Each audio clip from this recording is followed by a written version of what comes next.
With you. And with your spirit. Reading from the Holy Gospel according to Matthew. Glory to you, O Lord. A demoniac that spoke was brought to Jesus, and when the demon was driven out of the mute man, the mute man spoke. The crowds were amazed and said, "Nothing like this has ever been seen in Israel." But the Pharisees said, "He drives out demons from the prince of demons." Jesus went around to all the towns and villages, teaching in their synagogue, proclaiming the gospel of the kingdom, and curing every disease and illness. At the sight of the crowds, his heart was moved with pity, because they were troubled and abandoned, like sheep without shepherd. Then he said to his disciples, "The harvest is abundant, but the laborers are few. So ask the master of the servant to send laborers to his vineyard." The Gospel of the Lord. Praise to you, Lord Jesus Christ.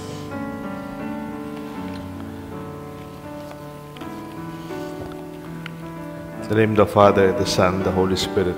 Amen. Misconstrued. Minsan may ginagawa kang mabuti, pero minamasama. May ginagawa kang tama, pero hindi nilang nakikita. Jesus in this gospel, he was misconstrued. The demoniac who could not speak was brought to Jesus. When the demon was driven out, the mute man was able to speak. Pero sabi ng mga Pariseo, "He drives out demons because he is the prince of demon." Kaya naniniwala ang demonyo yan. Napapalis niya kasi demonyo siya mismo.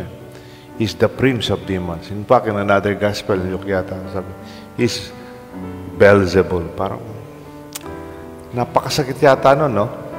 Gumawa ka na ng mabuti, ang tingin pa sa'yo, demonyo. Ang tingin pa sa'yo, masama. Hindi nila kikita yung kabutihan. But let us look at the next paragraph. Jesus went around to the towns and villages, teaching their disciples, proclaiming the gospel of the kingdom, and curing every disease and illness. Pinatulan ba ni Jesus? Nag-react ba si Jesus? Did he spend any time and energy to confront these people? Never. Minamasama siya, sinisiraan pa, mabuti na yung ginagawa. Jesus did not even bother. Do you remember the gospel last Sunday? Walk on your way when people do not accept you. Go out of that town and say, "I proclaim that even the dust in my sandals, I will shake away. Hindi ko papatulan. You go out." Misconstrued is different from being misunderstood, di ba? Being misunderstood, yung gusto sabihin ng misunderstood, hindi nila naintindihan yung sinabi mo. Meron kang instruction, magbigay ka ng 10 na bigas dyan, 10 kilo. Nagbigay siya, hindi 10, 15. Misunderstood. It's more on the understanding. Okay lang po yun eh. Nagkamali sa pag-unawa, kahit sa pagkilala. Pwedeng you are misunderstood, wala namang ill intention. Pero to be misconstrued, in Tagalog, minamasama, kahit may mabuting pakay. Minamasama, kahit mabuti ang kalooban. Sabi ni Mother Teresa, Saint Mother Teresa, "I believe in kindness. But not everyone will be kind to you. Be kind anyway." Naniniwala ako sa kabutihan. Pero pag hindi mabuting ibang tao, pagpatuloy mo ang kabutihan mo. Huwag mo silang patulan. Sabi ni Saint Thomas Aquinas, "To one who has faith, no explanation is necessary. But to one without faith, no explanation will suffice." Kaya pag makikipag-argue tayo, sayang na lang panahon mo. Sayang naman yung oras mo. Maybe just keep quiet. Kung kasarap mo sila, let it pass. Because you have something more important to do. Ako minsan, in my heart, pag na-engage tayo sa kanyang usapan na hindi nakakasira sa ibang tao, sa isip ko, parang tahimik na lang. Parang sinasabi, sorry, I have some more important things to do. Yan. Sabi nung isang expression, ako naniniwala ko dito, do not let the ugly in others kill the beautiful in you. Can you repeat that? Do not let the ugly in others kill the beautiful in you. Huwag mong ngayaan yung pangit sa ibang tao, sisirahin kung ano yung maganda sa iyong pagkatao. You don't deserve that. Affirm your identity in the midst of attacks against the other people. Hold on to your self-worth. Be reminded that you have a mission. Pag mahinang self-identity mo, pag mahinang pagkilala mo sa sarili mo, you will be this way. Papatulan mo yung ganyan. Otherwise, you'll just become like them. Have your purpose. You have a purpose. Don't indulge in self-pity. Jesus was misconstrued. Who has the power over evil spirits? Because he himself belongs to Beelzebul. This must be painful and disheartening. Ang sakit yata no? Even when he went home, naalala ko, he went home to his own town. In his own town, Nazareth, siguro, he will be appreciated. Pero he was rejected in his own place. Siguro, mga kababata niya, makilala niya, kapitbahay. Sabi pala, hindi ba ito si Maria, anak ni Maria, Jose, yung katatay niya, kalpintero? Parang, it was a rejection. So close and yet so far. But Jesus stood his ground in the midst of this false accusation against the one who called him Beelzebul, the prince of the devil. He knew himself better. The opinion of others did not dissuade him in him carrying his own mission. Take note, the opinion of others does not define you. Kung anong opinion ng ibang tao sa iyo, it does not define you. Hindi naman ikaw yun. That is their idea. That is their opinion. Kung meron akong kaharap na 100 na tao, maybe you have 100 opinions about me. But I'm more than that opinion. You are entitled to your opinion. Sabi. Sa'yo na yung opinion mo. Pero I will live my life as I am. Cry if you want to, but after a while, wipe away your tears and take it as a challenge instead to help yourself.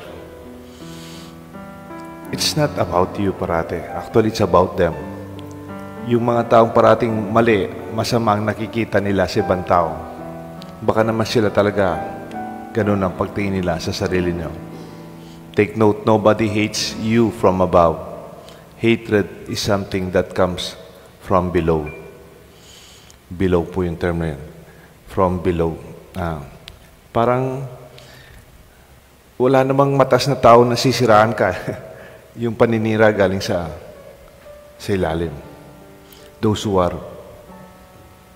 maybe they look up to you. The fear of rejection, these are different phobias, heights, enclosure, may takot sa reptiles, may takot sa mga butiki, may takot sa ahas, pero may takot sa rejection. Baka hindi ako matanggap, baka magkamali ako. Ayaw ko mag-serve, baka may masabi sa akin. Di sabihin nila gusto sabihin, alam mo naman nasa kalooban mo. Rejection is the most common fear among humans. Social phobia, in the form of fear of being rejected or judged and disrespected, is one of the highest fear that affects persons' lives. Consequences of this fear is being misconstrued. Your self-confidence is challenged, self-acceptance is questioned, quitting opportunities, nandyan na pero ayaw mo pa, sayang ang oportunidad because you're afraid to be rejected. Giving up on yourself, or hiding from others, doing something just to please others, kaya ginagawa mo para wala lang silang masabi, living in trauma. This will not lead to a fulfilling life. An adverse effect of this could even lead to self-rejection. Ang hirap nito, ito yung nakakatakot. Maniwala ka sa sinabi na ganun na rin ang tingin mo sa sarili niya. Kung mahina siguro ang personality ni Jesus at kanyang spirituality, maniniwala, nga pala siguro masama ako. I might be the prince of them. And then, they prevailed. Ako, sasabi ko lang, ako sa sarili ko, I have nothing to prove to others, but only to myself. Wala naman akong kailangan patunayan sa ibang tao. Kung may kailangan akong patunayan sa sarili ko, ako lang, yung I can overcome my own weaknesses, overcome my own sometimes I take things for granted. Mas kilala ko yung sarili ko. Maybe ako, patunayan ko, kaya ko to. I can overcome this. If I ever want to please somebody, it is to please myself when I am weak, to believe who I am and my purpose. The rejection of others of Jesus is a reflection of the rejection of their own self. Why you see others in what you see in yourself. Yung nakikita mo sa iba, madalas, yun din ang nakikita mo sa sarili mo. Ang tawag dan, self-projection sa psychology. Kung parating hindi mo pinagtitiwalaan yung iba, madalas ganyan. Para baka ganun na rin ang tingin mo sa sarili mo. This time, it's not about Jesus, but it's about they who look at themselves. Negative self-image can lead one to have negative perspective of others. Mayroon pong isang Jewish wisdom saying, Talmud. Sabi po ng mga Jewish wisdom, you think you see the world as it is? No, you actually see the world as you are. Ang tingin mo sa mundo, ay tingin mo rin sa sarili mo. And Jesus knew how he was loved by the Father. This is my beloved Son, with whom I am well pleased. Let this be our prayer. If you can be misconstrued, pwedeng masamain ang ginagawa mong mabuti. Go on anyway.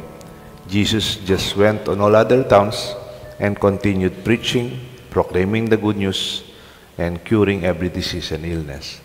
Huwag niyo pong into ang mission nating paggawa ng kabutihan. The Father, the Son, and the Holy Spirit.